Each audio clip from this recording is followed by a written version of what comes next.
నమస్కారం సార్.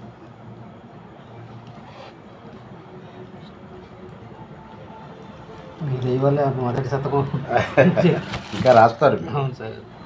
ఇంకా వస్తాయి. భాష మనకి తల్లి లాంటిదండి.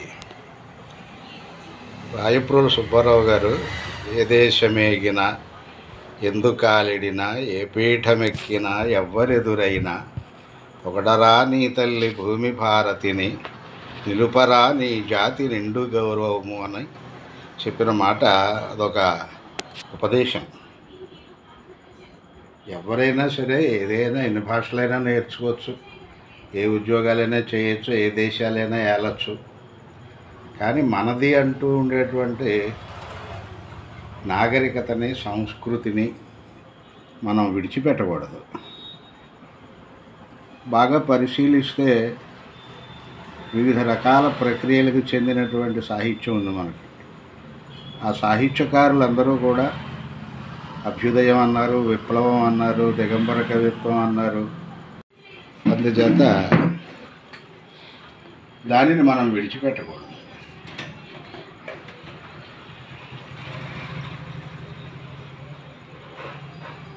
అందుకని మనం హాయిగా పుస్తకాలు చదువుకొని ఇంతవరకు వచ్చిన సాహిత్యం ఒక రకంగా చెప్పాలంటే మనకి జీవితం సరిపోదు.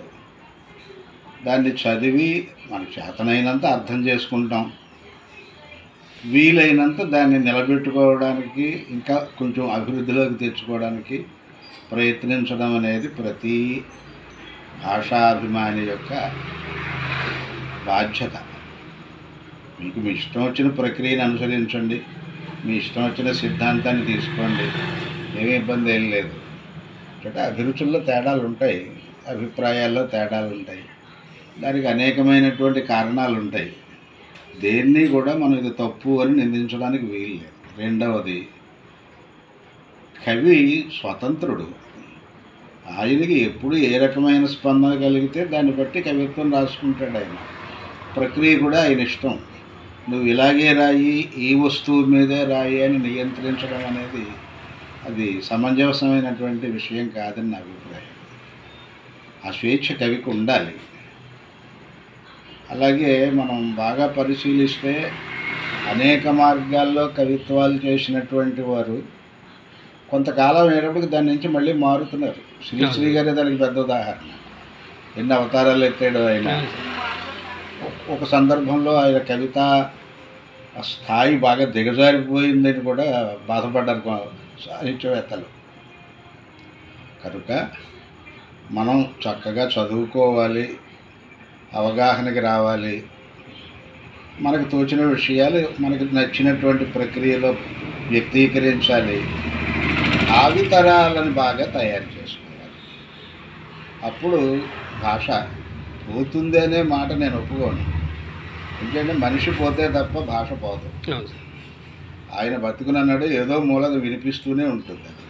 అది సజీవ జలధార. అది ఈవేళ మీరు చేసినటువంటి తొలి ప్రయత్నం చక్కగా విజయవంతమైంది, అందరికీ ఆనందం కలిగించింది. మీ కలం నుంచి, మీ మేధస్సు నుంచి ఇంకా ప్రయోజనకరమైనటువంటి మంచి మంచి రచనలు రావాలి, అవి సమాజానికి ఉపయోగపడాలి. రెండు నాణ్యానికి రెండు వైపులు లాంటివి. ఆత్మతృప్తి, ఆనందం, సామాజిక ప్రయోజనం కేవలం ఒకటే ఉండదు ఎప్పుడూను. అందుకని అలాంటి అభివృద్ధి మీ సాహిత్యంలో, మీ ఆలోచనల్లో, మీ కృషిలో కావాలని చెప్పి ఆ భాషామ తల్లిని ప్రార్థిస్తూ ధన్యవాదాలు. ధన్యవాదాలు సార్. ఈవేళ పద్యరచన, పద్య గ్రంథాలు అంటే ఒక అరుచి ఏర్పడింది. దానికి అదంటే ఇష్టం లేని వాళ్ళు చేసే ప్రచారం ప్రధానమైన కారణం. మధ్యలో కొంచెం పద్యరచన ప్రక్రియ మందగించినట్లు అనిపించింది. కానీ ఈవేళ పుంఖానుపుంఖగా కొన్ని వేల మంది రాస్తున్నారు, వేల పుస్తకాలు వస్తున్నాయి. ఇందులో సుమారుగా 4 చెరగుల నుంచి కూడా చాలామంది ఒక యజ్ఞం లాంటి కృషి చేస్తున్నారు. అవును సార్. చాలా సమర్థులైనటువంటి పెద్దలు. ఏమిటి పద్యం వల్ల ప్రయోజనం ఏమిటి అంటే, అసలు మన తెలుగు భాష ఒక సంగీతాత్మకమైనటువంటి నాదప్రధానమైనటువంటి, అందుచేత ఆ వినికిడి వల్ల ఆనందం కలుగుతుంది. రెండవది, ఒకప్పుడు శతక పద్యాలు చదివించేవారు. ఒక శతకంలో ఒక పద్యం అనేటప్పటికి అందులో కనీసం ఒక 5 నుంచి 10 దాకా కొత్త పదాలు ఉంటాయి, వాటి అర్థాలు ఉంటాయి. 100 పద్యాలు అనేటప్పటికి ఒక 1000 పదాలు వాటి అర్థాలు చదివిన వారికి తెలుస్తాయి. మళ్ళీ అతను ఏదైనా మాట్లాడేటప్పుడు కానీ రాసేటప్పుడు కానీ దాన్ని ఉపయోగించుకోవడానికి వీలవుతుంది. రెండవది, కొన్ని పద్యాలు చదవడం వల్ల ఒక లయ, తర్వాత జ్ఞాపక శక్తి, ఇవన్నీ ఎక్కువగా అభివృద్ధి పొందుతాయి. కొన్ని పొడుపు కథలు లాంటి పద్యాలు ఉన్నాయి మన దాంట్లో, నీతి పద్యాలు ఉన్నాయి, అలాగే దేశభక్తిని ప్రబోధించే పద్యాలు ఉన్నాయి. ఇవన్నీ కూడా చదవడం వల్ల భాషా జ్ఞానం బాగా పెరుగుతుంది, పదజాలం బాగా వృద్ధి పొందుతుంది. అప్పుడు ఏదైనా భావాన్ని ఎదుటి వాళ్ళకి చెప్పాలంటే తగినంత పద సంపద ఉంటుంది చదివిన వాడి దగ్గర. తర్వాత వీటిని తరచుగా చదువుకుంటూ ఉండడం వల్ల, అవసరం వచ్చినప్పుడు దాన్ని మళ్ళీ ప్రకటిస్తూ ఉండడం వల్ల జ్ఞాపక శక్తి పెరుగుతుంది. కొన్ని కఠినమైన పదాలతో ఉన్న పద్యాలు, దీర్ఘ సమాసాలతో ఉన్నటువంటి పద్యాలు చదవడం వల్ల అర్థం తెలియకపోయినా ఉచ్చారణ సౌష్ఠవం కలుగుతుంది. అవును సార్. అందుకనే పూర్వం అలాంటి పద్యాలు కొన్ని వేసేవారు పుస్తకాలు, పాఠ్యపుస్తకాల్లో. ఇవాళ అభిరుచి మారడం, దృక్పథం మారడం వల్ల, కాబట్టి ముఖ్యంగా శతక పద్యాలు లేదా అందమైనటువంటి ప్రకృతి వర్ణనలు, దేశభక్తిని ప్రబోధించే పద్యాలు, ఇవి తప్పనిసరిగా పాఠ్యపుస్తకాల్లో ఉండాలి. అవును సార్. ఉంటే భాషా సౌష్ఠవం, తర్వాత భావ వైవిధ్యం, మనం అనుకున్నదాన్ని ఎలా చెప్పాలి, ఎవరు ఎలా చెప్పారు, తేలిక మాటల్లో ఎలా చెప్పచ్చు, కొంచెం నేర్చుకుంటే ప్రౌఢంగా ఎలా ఇవన్నీ కూడా విద్యార్థులకి అర్థమవుతాయి. అందుకని మనం చెయ్యాలి. నాకు తెలిసి ఈ ప్రాంతాల్లో 2-3 పిల్లల చేత పద్యాలు రాయించారు. అవును సార్. అది కూడా మనం అలవాటు చేయాలి. అలా చేసినట్లయితే వాళ్ళలో ఒక సృజనాత్మకత వస్తుంది. మనం ప్రణాళికలో చెబుతున్నాం, పిల్లల్లో ఉండే సృజనాత్మకతని వెలిదీయాలి అని. ఆ సృజనాత్మకత కేవలం మార్కులు తెచ్చుకోవడంలోనే కాదు, భావ వ్యక్తీకరణ, అందమైన పదాలు వాడడం, తర్వాత అందమైన గ్రంథాలని ఎంచుకోవడం చదవడానికి, ముఖ్యంగా గ్రంథ పఠనం బాగా అలవాటు అవ్వాలండి. అది చాలా అవసరం. అవును సార్. పూర్వం పాఠ్య ప్రణాళికలో వారానికి ఒక సమయం ఇచ్చి, 1 గంట ఒక పీరియడ్ గ్రంథ పఠనం చేయించి, ఆ వేళ చదివిన దాంట్లో సారాంశాన్ని రాయించి, లేదా వాళ్ళ చేత మాట్లాడించడం లాంటి కార్యక్రమాలు ఉండేవి. ఈవేళ అవేమీ లేదు.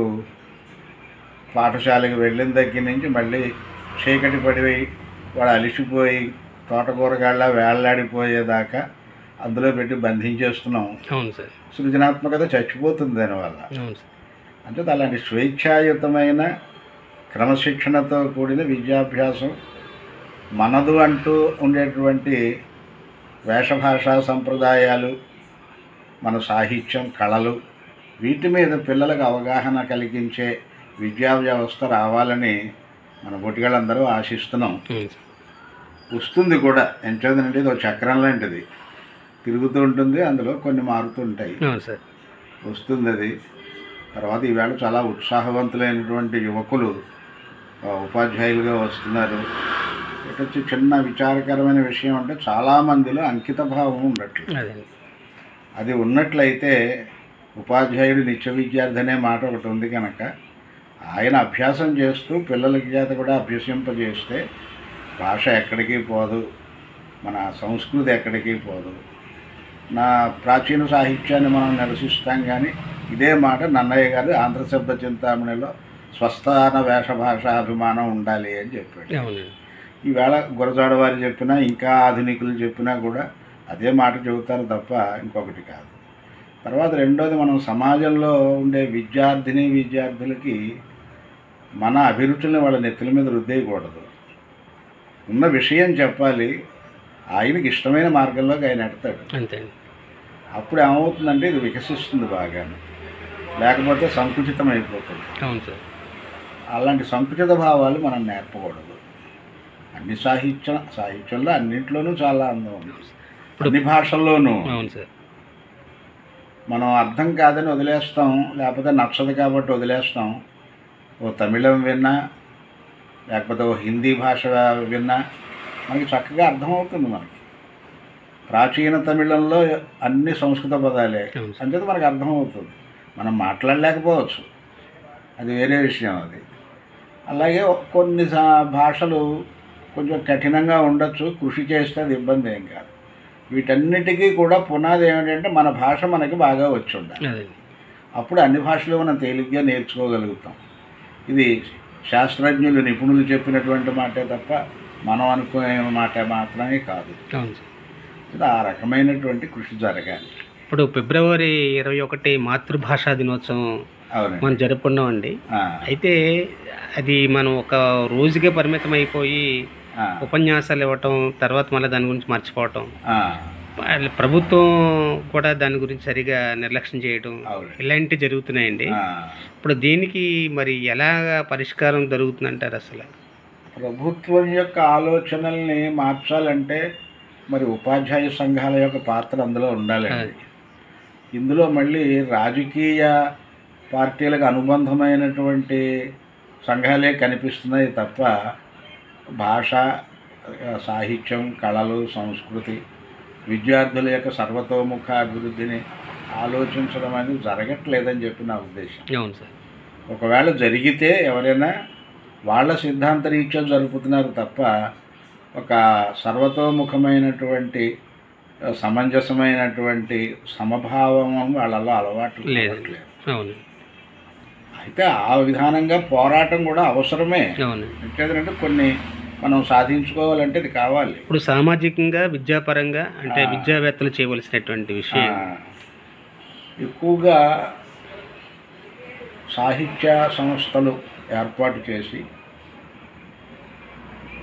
వారి అవగాహన, అవకాశాన్ని బట్టి బహిరంగ సభలు జరుపుతూ ఉండాలి. దానికి మనం పాఠశాలకు వెళ్ళి చెప్పచ్చు, లేదా కొన్ని పాఠశాలల్ని మనం పిలిచి ఆహ్వానించి వాళ్ళకి ఇబ్బంది లేని, వాళ్ళ నిత్యకృత్యానికి ఇబ్బంది లేనటువంటి, వాళ్ళ ప్రణాళికలకు ఇబ్బంది లేనటువంటి విధానంలో మనం చెప్పినట్లయితే చాలామంది తయారవుతారండి, తయారవుతున్నారు కూడా.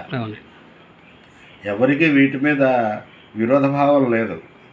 కాకపోతే ఏంటంటే పాఠశాలలో ఉండే వ్యవస్థ, అక్కడ ఉండేటటువంటి నియమాలు, తర్వాత ఇదివరకు ఉపాధ్యాయుడికి ఉండే స్వేచ్ఛ ఈవేళ లేదు. ప్రభుత్వపరమైనటువంటి ఒత్తిడులు కొన్ని, ప్రణాళికాబద్ధమైనటువంటి ఒత్తిడులు కొన్ని, అలాగే వ్యక్తిగతమైనటువంటి ఇబ్బందులు కూడా కొన్ని ఉంటుంటాయి. అందరూ హాయిగా స్వేచ్ఛగా బతికేయడం అనేది సమాజంలో జరగదు. వీటి ప్రభావం విద్య మీద పడకూడదు. దానికి ఎంతో సంస్కారము, త్యాగబుద్ధి ఉండాలి ఉపాధ్యాయుడికి. అలాగే సిద్ధాంతాలు ఎన్నైనా ఉండొచ్చు. తరగతి గదిలో పాఠాన్ని బోధించేటప్పుడు ఆ సిద్ధాంతాలు దృష్టితోటి. ఆయన జీవితంలో ఎప్పుడూ పాఠం చెప్పలేదు తరగతిలో. అదేవయ్యా జీతం పుచ్చుకుంటున్నావు కదా, మరి మనం పాఠం చెప్పాలి కదా, ధర్మం కదా అదంటే ఎందుకు చెప్పాలి? ఆ గైడో స్టడీ మెటీరియల్లో ఉంటుంది, అందులో టిక్ పెట్టి చదివించేస్తే అయిపోయింది. మనం అంత కష్టపడవలసిన అవసరం ఉంది. అయితే ఆ పాఠాలు ఎందుకు చెప్పాలి? మనం ఎందుకు చెప్పాలంటే భాష రావడం కోసం చెప్పాలి. అంతేకాకుండా కొన్ని పాఠాల వల్ల హృదయ సంస్కారం వస్తుంది విద్యార్థికి. వ్యవస్థలు అలాంటివి మనకి కొంచెం బాధాకరమైన విషయాలు. రామాయణం మత గ్రంథం కాదు. అవునండి. సమాజంలో ఏ మనిషి ఎలాంటి ఆదర్శంతో జీవించాలి, అలా పూర్వం జీవించిన వాడు ఎవడైనా ఉన్నాడా అనేదానికి ఉదాహరణగా వాల్మీకి మహర్షి రచించాడు తప్ప అది మత గ్రంథంగా రాయలేదు. అందులో ఏ పాత్ర తీసుకున్నా మనకు ఆ రకమైన ఇది కనిపిస్తుంది. ఉదాహరణకి చూడండి, రామాయణంలో అస్సలు మాట్లాడిన వాడు శత్రుఘ్నుడు. అవునండి.